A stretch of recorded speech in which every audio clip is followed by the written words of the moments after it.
Ubalozi wa Marekani nchini Tanzania umetoa taarifa rasmi kuelezea swala la tishio la usalama jijini Dar es Salaam ambalo limesambaa wiki hii.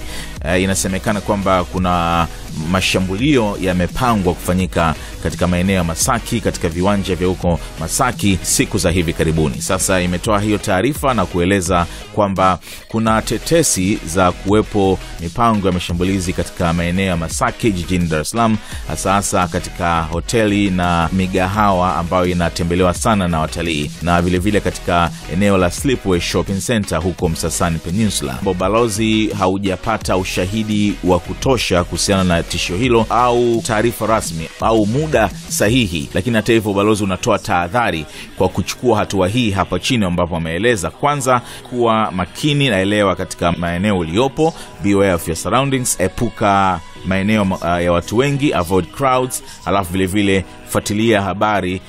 zinasemaje mitandao ya kijamii na vyombo vya habari vinavyosema, lakini vile vile kwamba kuwa na tahadhari muda wote unapokwenda katika maeneo yanayotembelewa sana na watalii pamoja na watu kutoka magharibi. Kwa hiyo hii ni tahadhari ambayo imetolewa na ubalozi wa Marekani kuhusiana na tishio hili la kuwepo shambulio hivi karibuni katika maeneo hayo ya Masaki, hasa katika sehemu ambazo zinatembelewa sana na watalii. Mungu atuepushie haya mambo ya ugaidi yasiingie hapa kwetu nchini Tanzania kwa kweli, kwa sababu yatavuruga amani na yatasababisha hofu kubwa kwa wananchi wengi.